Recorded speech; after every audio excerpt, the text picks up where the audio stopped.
Obsession with death. This is the question have been taken from the Larkin's area. Larkin's main theme it could be, ये उसका theme भी हो सकता है। और इसके बाद लार्कन को डेथ अपने पोएम्स में इस्तेमाल करना और इनको दिखाना क्यों ज्यादा शो करता था। चूंकि आज हमने एम्बुलेंसेस का टेक्स्ट भी करना है और इसके साथ साथ हम चर्च गोइंग ऑलरेडी डन कर चुके, और हमने देखा कि लोग कैसे बेराह रवी का शिकार थे, कैसे उनका दीन पर से एतबार उठ रहा था। अब उनका एतबार उठ जाना है जिंदगी पर से भी। मौत कहीं भी आ सकती है, किसी वक्त भी आ सकती है। एम्बुलेंसेस हर वक्त तैयार रहती हैं और ये हमें दिखाती हैं कि किस तरह से जिंदगी एक बेमानी सी चीज बन चुकी है और अब हर वक्त जो है ना मौत का साया कहीं भी मंडला सकता है। Yes Ayesha, you want to say something dear?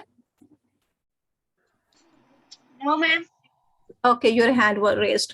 Okay, Larkin is regarded as one of the most pessimistic poet. Pessimistic कौन होते हैं? मायूस इंसान। पॉइंट निकाल ले, जल्दी से लिख लें इसे अपनी डायरी पे। पेसिमिस्टिक बंदा ये समझा जाता है, इसमें कोई शक नहीं है, क्योंकि उसने हालात ही ऐसे देख लिए थे। No doubt Larkin was obsessed. अब इसमें भी कोई शक नहीं है कि लार्कन एक ऑब्सेस्ड होता है, किसी जुनून में मुब्तला, किसी वहम में मुब्तला। लार्कन ऐसे जुनून में था with the thought of death, और उसके पास मौत की बहुत ज्यादा सोचे थी। बंदे मार रहे थे ना जनाब, जंग हो रही थी, कहीं ना कहीं से मौत की इत्तला आ रही थी, तो उसमें मौत का एम्बुलेंसेस में भी उसने हमें यही मंजर दिखाना है। और डेथ उसके पोएम्स में हमें दिखाई देती है, परेशानी दिखाई देती है, मायूसी दिखाई देती है। And many of his poems remain the inevitability of death. Inevitability word को निकाल के बाहर रखें। मौत को वो नागुजीर समझता है, लाजिमुल मलजूम समझता है। उसकी शायरी में मौत का लाजमी जिक्र आ ही जाता है, कहीं ना कहीं से आ जाता है। This is the page number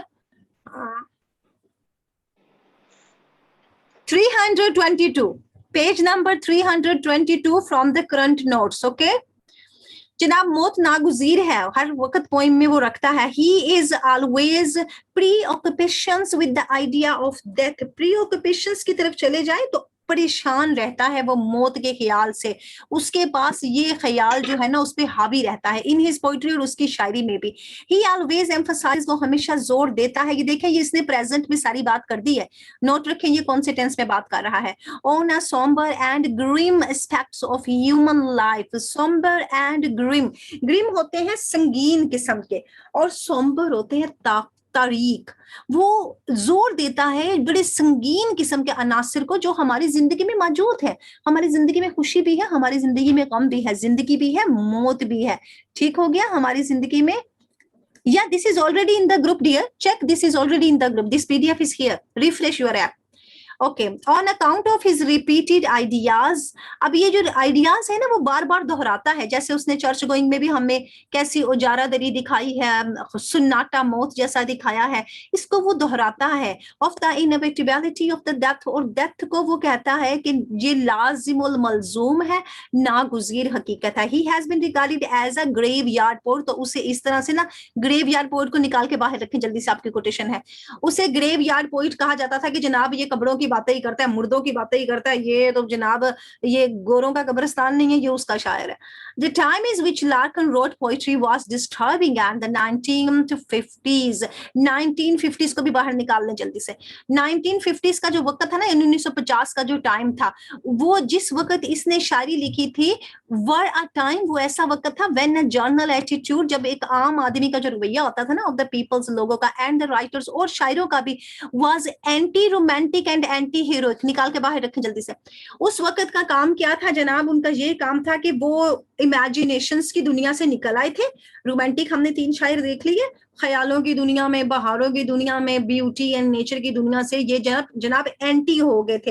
anti मतलब ये बताते हैं कि ये उसको नहीं मान रहे थे, उससे बाहर निकल आए थे। रोमानवी को इन्होंने डिनाई कर दिया, हीरो को इन्होंने डिनाई कर दिया। हीरो क्या होता है? बहादुर शख्स, ये किसी की बहादुरी का किस्सा नहीं जनाब, ये दोनों इसने एंटी कर दिए थे, इन दोनों को इसने रद्द कर दिया था। किस जमाने में? 1950 के। इस बंदे ने नहीं, और भी बहुत से शायरों ने ऐसा ही किया था। आप वेटिंग फॉर गॉड स्टडी करेंगे ना तो आपको पता चल जाएगा जनाब, वहां पर ही यही सब कुछ हुआ है। ये इग्नोस्टिक तो हो ही गए थे ना बंदे, लेकिन अभी वो मौत की बात कर रहा है, अभी वो दीन पे एतबार की बात करता है, तो हम इग्नोस्टिक लिखेंगे। दो द थर्ड वर्ल्ड सेकंड, ये सेकंड वर्ल्ड वॉर को अगर हम देख लेते हैं, हैग एंडेड, अलबत्ता वो खत्म हो चुकी थी, 1950 तक वो एंड हो गई थी, क्योंकि 1948 और 44 तक उसका एंड हो चुका था। लेकिन yet there was a general feeling of disillusionment and disenchantment। अब यहाँ पर क्या चक्कर था, ये जो गलत फहमियां सी पैदा हो जाती है ना, अलूजन होता है ना एक वहम, और डिसइल्यूजनमेंट्स हो गए थे, अब लोग वहमों से आजाद हो चुके थे। डिसएंचेंटमेंट क्या हो गया था, अब उन्होंने तिलिस्म से भी रिहाई पा ली थी। जो खूबसूरती के तिलिस्म ने जकड़ा होता था, किसी के बंदे की तारीफ कर दी, ओड्स लिख दी, किसी हीरो की तारीफ कर दी, किसी वाकये पे कर दिया, अब वो तिलिस्म जो था ना वो खत्म हो चुका था। अब जो वहम खूबसूरती के थे वो भी उनकी जिंदगी से जा चुके थे। किसकी जिंदगी से, कॉमन मैन और आर्टिस्ट दोनों की जिंदगियों से ये वक्त जा चुका था। ये निकाल के रखें, disenchantment, disillusionment, second world war, anti heroic, anti romantic, 1950s, ये आपकी वो वोकैबुलरी है जिन पर आपने सवाल को खड़ा करना है। A poet like Larkin could have imparted a romantic hollow। अब ये जो जनाब हमारा ये जो शायर है मिस्टर लार्किन, हॉलो होता है किसी चीज को कुछ जाया करे, रहनुमा करके बताना, किसी चीज को सामने करके बता देना, जैसे वो उसके सामने नक्शा कुछ खींच देना। अब हमें ये क्या बताता है, इम्पोर्ट कर देता है, ये हमारे सामने ले आता है a romantic hollow in his poem.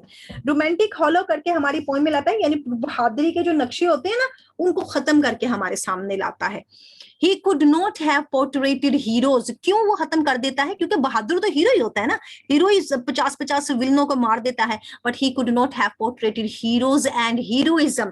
लेकिन जनाब उसने कोई ख्वाबों का शहजादा नहीं दिखाया हमें, और ना ही उसने हमें कोई इसकी बहादुरी के कारनामे दिखाए हैं। In the face of the misery, अब किसके फेस में, क्योंकि उसने सामना किया है मिजरी का। मिजरी का सामना करने के लिए लिखाया जाता है ना कि भाई एक बुरा हालात आ गया, एक हीरो आया, उसने सारे हालात अच्छे कर दिए, लेकिन ऐसा तो उनकी जिंदगी में नहीं हुआ, और ना ही कभी ऐसा होता है। इसने इसी मिजरी को दिखाने के लिए ये हीरो हीरोइज्म को पोर्ट्रेट ही नहीं किया है, और ना ही इसने रोमांटिक होलो बनाए हैं अपनी शायरी में, रोमानवी इसने कोई सिनेरियो पेश किया है, उसने सब कुछ कर दिया है एंटी रोमांटिक, एंटी हीरोइक, डिसएंचेंटमेंट और डिसइल्यूजनमेंट, सब उसके जहन से खत्म है ये चीजें। 10 लिहाजा क्या करते हैं, Larkin depicts the strike realities of life in his poems. निकाल के रखें इसको बाहर। स्ट्राइक रियलिटीज क्या होती हैं, वो हकीकतें होती हैं जो मुकम्मल होती हैं। मिस्टर ब्लिनी का करैक्टर हमें आज भी दिखाई देता है, हमें आज भी नजर आते हैं ऐसे लोग जो कि कम किराए के घरों में रहते हैं और अच्छी फैसिलिटीज नहीं ले सकते। हम आज भी चर्चों में और मस्जिद में जब जाते हैं तो हम कम लोगों को वहां पर देखते हैं। तो क्या ये स्ट्रैक रियलिटीज नहीं है हमारी जिंदगी की, यही हकीकतें हैं। लोगों की तवज्जो अब जिंदगी पे, दीन पे और किसी के एहसास से कम हो चुकी है। ये भी आपकी कोटेशन है, ये वर्ड बार बार आएगा। स्ट्रैक रियलिटीज का अगर क्वेश्चन में भी वर्ड आता है तो आपको पता चल जाए कि वो मुकम्मल हकीकत हमें दिखाता है जिंदगी की अपनी पोएम में। दो ही मोक्ड एट हिमसेल्फ, बाजू का तो वो अपने मजाक उड़ा देता है। याद है मजाक उड़ा था जब उसने कहा था हेयर एंथ आमीन, और फिर उसे लगा कि जैसे आमीन आमीन आमीन दरो दरबार भी कह रही है कि चलो जी खत्म हो गया, चलो जी शुक्र पढ़ लिया तूने, फिनिश हो गया, तो अपना मजाक भी उड़ाता है इस जरिए से। And at people and the conditions around him, और फिर लोगों का जो इसके इर्द गिर्द है और हालात जो इसके इर्द गिर्द है उनका भी मजाक उड़ाता है। Yet whatever redeeming features, लेकिन अगर कुछ भी देखा जाए हमारे सामने, रिडीमिंग फीचर्स कुछ ऐसे फीचर्स होते हैं, कुछ ऐसे खतोखाल्स होते हैं जिनसे हम या तो अपने गुनाहों से छुटकारा हासिल करना चाहते हैं या हम उन खतोखाल से छुटकारा हासिल करना चाहते हैं। क्या कहता है कि चर्चेज में लोग नहीं जाएंगे जनाब, लोग इनसे छुटकारा हासिल कर लेंगे। तो रिडीमिंग फीचर्स जो होते हैं ना वो चीजें होती हैं जिनसे हम जान छुड़ाना चाहते हैं। इन चीजों को भी वो दिखाता है। ही फाउंड इन सोसाइटी, और यही देखा है उसने अपने माशरे में। He did not shut his eyes to it, उसने अपनी आंखें बंद नहीं कर ली हैं ये सारा कुछ देखते हुए, but he was even more keenly aware of the sordidness of the commercialized consumer society। अब उसने क्या किया, कीनली अवेयर हो गया, उसने बहुत ज्यादा इस पर नजर रखी है। कीनली अवेयर का मतलब हो गया उसे ज्यादा, जिसे कहते हैं ना कि हम बड़े रखते हैं, इस पर ज्यादा गहरी नजर रखते हैं। ऑफ द सॉर्डिडनेस, अब सॉर्डिडनेस क्या होती है, सख्ती से उसने इस पर नजर रखी है। किसके ऊपर, अ कमर्शियलाइज्ड कंज्यूमर। कमर्शियलाइज्ड क्या होते हैं, वो जो तिजारती लिहाज से काम करते हैं। कंज्यूमर्स होता है सार्फ, जो तिजारत के लिए काम करने वाला। कंज्यूमर्स सोसाइटी के कौन से होते हैं, हम अपने, अगर कोई बनाता है, कोई चर्च बनाता है तो वो इसलिए बनाएगा ज्यादा लोग आएंगे, चले जी ज्यादा हमें प्रॉफिट मिलेगा, शायद हमारे गले में भी कुछ डाल जाए, एंड पे 6 पेनिस डाल के आता है, और आके साइन करके आता है, बुक उनको बता के आता है कि भाई मैं आया था। तो कमर्शियलाइज सिस्टम्स कहते हैं अब हमारा दीन भी ऐसा हो गया और लोगों का बिहेवियर भी अब कमर्शलाइज्ड हो गया। हर कोई तिजारत के लिए एक दूसरे से मिलता है। हम अपने दोस्तों को फोन नहीं करते जब तक हमें कोई उनसे कमर्शियल मतलब नहीं निकलता। तो सारी दुनिया का वो बताता है, और वो बताता है कि ये एक स्ट्रैक रियलिटी है, ये एक मुकम्मल हकीकत है, ऐसा ही हो रहा है। हिज पोइट्री इज ट्रूथफुल, सच्चाई पर मबनी है, अबाउट एवरीथिंग एल्स, और बाकी तमाम चीजों के अलावा वो सच्चाई दिखाता है। He does not try to impart, वो नहीं चाहता कि वो इम्पार्ट कर जाए। इम्पार्ट क्या होता है? फराहम करे। क्या? ग्लैमर और ग्लिटर टू लाइफ। ग्लैमर क्या होते हैं? ग्लैमर होती है जनाब बड़ी पुरकशिश चीजें, ये खूबसूरत हिरवने, ये प्यारी प्यारी चीजें जो हमें बाकी रोमानवी शायरों ने दिखाई थी। वो नहीं कहता कि आपको इम्पार्ट करता है, फराहम करता है ग्लैमर या ग्लिटर फराहम करता है। ग्लिटर होती है ना चमक ऑफ जिंदगी की, एज ही सॉ इट, जैसा कि उसने देखा है बाकियों ने ऐसे ही किया था। पिछली शायरी ऐसी आ रही थी, तो ये एंटी रोमांटिक हो गया शायर। ही does not romanticise human relationship, और उसने इंसानी ताल्लुकात को भी कोई रोमानवी जकर में, रोमानवी तर्ज में हमारे सामने नहीं पेश किया। Not even the love between man and women, और उसने कोई नहीं दिखाया औरतों और मोहब्बत का हमें प्यार। और जनाब ने शादी भी तो कोई नहीं की थी ना, इन्होंने कौन सी कोई शादी कर ली थी? और जिसने बगैर रिलेशन रख लेते हैं ये लोग, लेकिन शादियां इसने भी कोई नहीं की, ना एक, ना कोई तीन लोग की रिलेशन, अल्लाह जाने कितने हो गए। Therefore, Larkin always tries to portray the impact of death on our busy lives. लिहाजा वो पोर्ट्रे करता है। पोर्ट्रे का वर्ड निकाल ले। पोर्ट्रे का मतलब होता है तस्वीर कशी करना। वो तस्वीर कशी करता है हमारे सामने किसकी? Impact of was unmarried, but he doesn't have any crush. which kind of crush, dear? जैसे जॉन कीट्स का और कॉलरिज का क्रश था ना, सारा हचिनसन और उसका था। इसने शादी, वो दोनों तो शादियां करनी थी ना, वो तो इसलिए रोते थे कि यार सारा मिल जाए मुझे, और वो इसलिए रोता था कि मुझे जो है ना ये हचनसन मिल जाए, और जॉन इसलिए रोता था कि मुझे फैनी ब्रोनी मिल जाए। ये किसी से शादी करना ही नहीं चाहता था। इसने 3-4 रिलेशन रखे हुए थे, बस इसने रिलेशन ही रखे हुए थे। इसने किसी के साथ ऐसा दिल नहीं लगाया कि भाई मैंने इसके साथ जिंदगी बितानी है, आज तो कल कोई और। ये हिसाब चल रहा था ना, इसी वजह से वो शादी के हक में नहीं था, और इसने एंड तक शादी नहीं की थी। और 3 के इसके 4 रिलेशंस थे। इवन जब ये लाइब्रेरी में थे, हल में, जब यूनिवर्सिटी में ये लोग थे, तो तब भी इसका किसी बच्ची के साथ भी जो रिलेशन का एक चक्कर मैंने कहीं देखा था। लेकिन अब हम इन पे वो इल्जाम तो नहीं लगा सकते, लेकिन हमें चूंकि वो लिख के भी नहीं आना है, हमें बस यही रखना है कि इन्होंने अपने किस तरह से जो है पोइट्री की है। हमें इनकी जाती जिंदगी में ज्यादा नहीं घुसना। लेकिन अब बंदा तुम्हें बता रहे हैं कि वैसे बता रही है कि मूवमेंट और उसको प्यार मोहब्बत से था ही क्या? कोई भी नहीं था, मतलब ही नहीं था, क्योंकि वो ऐसा बंदा ही नहीं था। वो चाहता ही था कि वो हकीकत दिखाए, जिंदगी की हकीकतें दिखाए। बस आपने ये बात बतानी है। इसके रिलेशंस और इनकी चीजें, पर्सनल जिंदगी के पॉजिटिव पॉइंट्स ज्यादा आपने हाईलाइट्स करने होते हैं, नेगेटिव पॉइंट्स को कभी भी पेपर में हाईलाइट नहीं करना। आगे जनाब कहता है कि वो दिखाता है इम्पैक्ट ऑफ डेथ का ऑन आवर बिजी लाइफ, कि हमारी इस जिंदगी में। आज आपने church going study, ambulances study करनी है, उसका आपको सिनेरियो भी मिल रहा है साथ साथ, कि एम्बुलेंसेज आती हैं हमारी आंखों के सामने से गुजर जाती हैं। हम एक लम्हे के लिए देखते हैं, कहते हैं हाय हाय अभी तो ठीक था, मेरी वो फलाने दिन इससे मुलाकात हुई थी। बाद में हम अपनी बिजी जिंदगी में मसरूफ हो जाते हैं। यही हमारी जिंदगी होती है। His poem ambulances represents death, मौत को ही वो पेश कर रही है हमारे सामने। He says that the busy routines of N urban neighbourhood, हमारी ये जो शहरी जिंदगी है ना, हम अपने हमसाये का नाम भी नहीं जानते। और रियली मैं तो वाकई अपने हमसायों का नाम नहीं जानती ये हमारी रूटीन लाइफ है। अब वो बता रहे हैं कि आपकी ये शहरी जिंदगी में आप अपने हमसायों के नाम भी नहीं जानते। इज डिस्टर्ब्ड, लेकिन थोड़े से वो परेशान हो जाते हैं बाय अ सडन इमरजेंस, जब अचानक से उनके सामने कोई आ जाता है। कौन आ जाता है? पेश हो जाता है या ज़हूर हो जाता है ऑफ एन एम्बुलेंस, किसी एम्बुलेंस का। जैसे खिड़की में से हमें नजर आ जाते हैं, हाय एम्बुलेंस आई है, किसके घर आई है, पता नहीं नाम क्या है, कौन था उनका, क्या रिश्तेदार था, चला गया, चलें जी, बस हमें इतनी मालूमात होती है। एवरीथिंग बिकम्स यूजलेस, फिर बाद में थोड़ी देर के बाद सारी चीजें बेमानी हो जाती हैं, एंड इनसिग्निफिकेंट, और उनकी कोई अहमियत नहीं रहती है। In the face of death, मौत की अगर चेहरे से देखा जाए, थोड़ी देर बस हमें एहसास होता है, उसके बाद हमारे अंदर से एहसास खत्म हो जाता है। Ambulance symbolizes sickness and death, ये भी आप अभी देखने वाले हैं। वो हमें बीमारी दिखाती है और मौत दिखाती है। Whoever looks at them, कोई भी जब उनके ऊपर देखता है, is overpowered by the thought of death, तो उसको overpowered क्या हो जाती है? उसके ऊपर छा जाता है। उसके ऊपर क्या छा जाता है? उसके ऊपर यही छा जाता है कि ये जो एम्बुलेंस में गया है ना, बस पता नहीं आता है कि नहीं आता, वहीं से वो आगे का आगे कहीं निकल तो नहीं जाता है। ये हमें दिखाया जाता है। एम्बुलेंस का सिनेरियो आते ही हमें यही नजर आता है।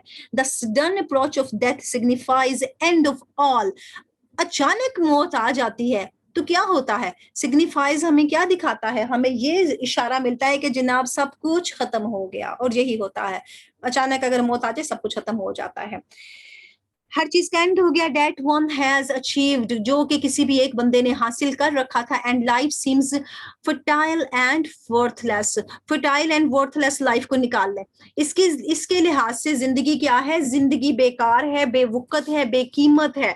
और यही है, हम अपनी जिंदगी के लिए जो मर्जी बना ले, लेकिन हमारी जिंदगी का एंड अगर मौत पे होना है, तो फिर लोग ये भी तो कहते हैं ना, इतने इतने बड़े घर बनाने का क्या फायदा है, एंड तो मौत ही था ना। तो ये भी पर्सन हमारे यही कहते हैं, इसीलिए तो उन्होंने मिस्टर ब्लिनी के घर में रहना पसंद कर लिया, अपनी कोई जायदाद भी नहीं बनाई। द पोइम हैज पेसिमिस्टिक, ये पोइम जो है ना मायूसी बड़ी दिखाती है हमें। अंडर करंट्स, किसके मरहूने मिन्नत है और इसके किसके जरिए गुजरती है, ये हमें मायूसी के गुजरगाहों से गुजारती है। जनरेट्स, और फिर पैदा करती है अ जर्नल एटमॉस्फेयर, एक ऐसा माहौल ऑफ पैथोस, वो माहौल जिसमें रक्कत होती है, जिसमें रक्कत होती है। जैसे कि आप एक ऐसी कैफियत में चले जाते हैं कि आप कहते हैं हाँ चले, हमारे मुंह से आह निकली, हम पे रक्कत तारी हो गई है। मेलनकली हो जाती है, मेलनकली भी एक उदासी को कहते हैं, पेसिमिस्टिक उदासी को कहते हैं, ऑब्सेशन उदासी को कहते हैं। सारे वर्ड्स आपकी वोकैबुलरी है इसी के क्वेश्चन में, इस बंदे के क्वेश्चन के लिए। इन द नेक्स्ट स्टेंजा, फिर इसी के अगले स्टेंजा में चले जाते हैं, एम्बुलेंसेस की ही बात कर रहा है। Larkin tries to explore the psychology, वो इंकशाफ करता है किसका, ह्यूमन की नफ्सियात का, ह्यूमन बीइंग्स के साइकोलॉजी का। एंड सेज, फिर वो कहता है, देखें ये प्रेजेंट इंडेफिनिट में सारी बात कर रहे हैं। That when one encounters death, जब एक एनकाउंटर्स, ये भी एस में बात की हुई है, तो प्रेजेंट इंडेफिनिट को ज्यादा यूज कर लें, आपके लिए बेहतर रहता है। मौत जब आती है, it has a sudden solemnising effect, तो ये क्या करती है, हमारे ऊपर बहुत ही ज्यादा संजीदा किस्म का एक इफेक्ट रख देती है। जब मौत आती है तो हमें एक बहुत ही संजीदा इफेक्ट मिल जाता है। जाहिर है हंसना तो फिर नहीं ना होता, किसी की मौत पे कोई हंसता थोड़ी है, संजीदा हो जाती है। वन फील्स सिंपैथी, एक बंदा कहता है बड़ी हमदर्दी मुझे उसके साथ।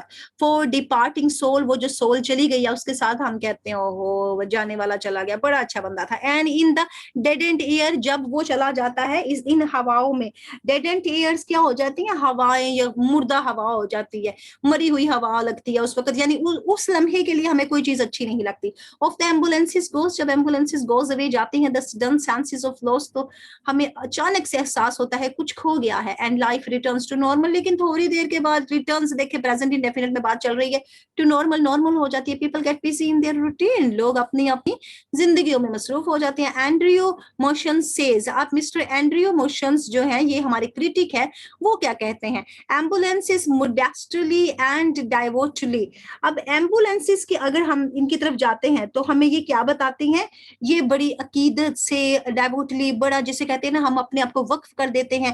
कलेक्ट्स एविडेंस, एम्बुलेंसेस में बड़े ही शाइस्तगी से, बड़े तरीके से कुछ शहादतों को जमा किया गया है ऑफ ऑर्डिनरी लाइफ, जो कि हमारी आम जिंदगी की है, टू क्रिएट अ ट्रुथ, ताकि सच्चाई को पैदा किया जाए, which can be universally acknowledged, और जो पूरी कायनात में तस्लीम की जाती है। वाकई ही ये उनकी कंट्री का मंजर था, लेकिन ये हमें अपनी कंट्री का मंजर भी ऐसा ही लगता है। एम्बुलेंसेस में यही होता है, आती हैं जाती हैं और हमारी सडन उन पे ग्लैंस होती है, फिर हमारा रूटीन चेंज हो जाता है और हम खत्म कर देते हैं वो साइकी सारी। The poem seems to speak with timeless and universal wisdom. अब इस नज़म में हमें उन चीजों के बारे में बताया गया है कि जो कि वक्त से बालातर हैं और इंसानी अक्ल से बालातर है। इन तमाम चीजों को उसने हमें बताया है किसके अंदर, अपनी इस नज़म के अंदर। दो the poem church going challenge, अब चर्च गोइंग आप ऑलरेडी कर चुके हैं, उसमें उसने क्या कहा है, इस करेक्टराइज्ड बताते हैं कि कुछ खूबियां बताते हैं, बाय आयरनी एंड स्कारसिज्म की तरफ अगर चलते हैं तो ये आपको एक ना तंज की तरह बताते हैं, इसमें एक कड़वी सी सच्चाई दिखाई जाती है। देखें रिलीजन पे बात करना ना वैसे भी बड़ा वो बन जाता है इशू, तो अब इस बंदे ने उस मौजू पे बात की तो तंज किया, तो ये तंज कुछ कड़वा भी हो सकता है हकीकत के तौर पर। और आयरनी में उसने एंड में जाके नाम के तौर पर जो हमें आयरनी दिखाई, टाइटल में ही आयरनी दिखा दी, फिर एंड में उसने खुद ही आयरनी कर दीजिए, चर्च में तो जो लोग जाएंगे बड़े वाइस हो जाएंगे क्योंकि वहां पर आपके बड़े बुजुर्ग दफन है। तो यहाँ पर भी इसने दोनों में काम ले लिया, तंज भी कर दिया और आयरनी में अपनी बात भी मनवा ली एंड पे आके। वरना एंड पे आके बात ना मनवाता तो शायद कोई इस पे फतवा लग जाता। यट द कंक्लूडिंग लाइंस, जो कंक्लूडिंग लाइंस कौन सी लाइन थी, वही एंड वाली line, shows a change of the mood in the poet, poet की तबीयत सही हो जाती है एंड पे आते आते। द फाइनल स्टैंजा, फिर final stanza of the poem begins with the line a serious house on a serious earth it is. ये आपकी कोटेशन है, निकाल के बाहर रखें, लगता है मेरे हाल है ये सादिया ने लिखी हुई थी। एक ऐसा घर इस सरजमीन के ऊपर जो कि संजीदा है, and the poet writes about the enduring values. फिर वो क्या करता है, वो हमें खूबियां दिखाता है, बेतहाशा खूबियां दिखाता है ऑफ चर्च बिल्डिंग की, चर्च की जो बिल्डिंग है उसकी एंड पे खूबियां दिखा देता है हमें। He says that the sacred association, ये जो हमारा मुकद्दस रिश्ता है ना ऑफ अ चर्च के साथ, चर्च की इमारत के साथ, would never be Holi obliterated. अब ये जो हमारा रिश्ता है ये कभी भी दागदार नहीं होगा। ऑब्लिटरेटेड क्या होता है, दागदार हो जाना। Even when people have lost their faith, जब लोग अपने अकायद इन यकीन खो चुके होंगे, हैव लॉस्ट, दे भी देखे प्रेजेंट में बात की, इन गॉड, किसी भी अपने खुदा के अंदर, some people would visit a church, तो फिर भी कुछ लोग आएंगे। ये वुड वर्ड, ये जो वुड कुड, ये आने की बात बता रहा है। Even when it lies forsaken, अगर चाह वो आएंगे और ये क्या होगा, इट लाइज फोरसेकन, वहां पर आना जाना तकरीबन तर्क हो चुका होगा, फोरसेकन तर्क हो चुका होगा, एंड डिजर्टेड, और वो एरिया वीरान हो चुके होंगे। Because these peoples had been told, क्योंकि इन लोगों को had been told, बताया जा चुका था, that every site of the tombs, के किसी भी आप मकबरे की तरफ जाएंगे उसका नजारा करेंगे इन अ चर्च यार्ड, और वो जो चर्च यार्ड में जो कब्रें होंगी उनको आप देखेंगे जाके, could make them wiser, तो आप अक्लमंद बन जाएंगे, आप में अकल आ जाएगी। ये उनके बड़े बुजुर्गों ने उन्हें बताया था। And there is a psychological basis, और फिर यही वो बन गई नफ्सियाती बुनियादें, वही ख्याल बन गए फॉर अ व्यू, और इसी के जरिए वो आ रहे थे नजारा करने चर्च का। That the sight of a graves makes a man wiser, ये आपकी चर्च गोइंग की कंक्लूजन लाइन है कि जब आप किसी भी कब्र को देखते हैं तो आपको अकल आ जाती है, आप अपने गुनाहों से तौबा कर लेते हैं और आप आगे से अच्छी जिंदगी का भी सोचते हैं। Every grave remains the thoughts of death, हर ग्रेव के अंदर हमें क्या, मौत की सोच मिलती है, और हमें पता लग जाता है कि जिंदगी बहुत थोड़ी है। लार्कन्स पेसिमिज्म, अब लार्कन की जो मायूसियां है, leads him to contemplate, contemplate को निकाल दें, पेसिमिज्म भी निकालें, इसकी जो मायूसी है वो उसे गौर फिक्र करने पर मजबूर कर देती है, लीड्स उसको उस तरफ रहनुमाई देती है, ले जाती है अबाउट डेथ, और वो मजबूरी क्या है, किसको गौर फिक्र करता है, पेसिमिज्म के साथ डेथ पे गौर करता है। It is the dominant theme, right this dominant theme in his poetry, उसकी शायरी में ये बहुत ही नुमाया और गालिब आने वाला मरकजी ख्याल है। His imagination is always gripped, उसकी जो इमेजिनेशन थी वो जकड़ में थी, with the idea of death, किसकी जकड़ में थी, मौत के शिकंजे के आइडिया के ख्याल के साथ, which made him a contemplative soul, और जिसने बना दिया था उसे ऐसी सोल, ऐसी रूह, ऐसा इंसान जो गौर फिक्र करता है। एट ऑलमोस्ट तकरीबन एवरी क्रिटिक, हर जो क्रिटिक होता है, हर जो तनकीद निगार होता है, नोटेड हिज ऑब्सेशन, उन्होंने उसकी ये मायूसी नोट की है, उस पर गौर किया है, विद डेथ के, उसने मौत के बारे में बहुत चीजें लिखी हैं। ही एम्फसाइजेस, और फिर उसने जोर दिया है on the omni presence of death, इसको निकाल के रखेंगे। ओमनी प्रेजेंस का वर्ड ये है कि मौत हर जगह मौजूद है, इवन कि आप कह रहे हैं कि मौत की अदम मौजूदगी है, हम मौत देख नहीं सकते, लेकिन फिर भी मौत हर जगह मौजूद है।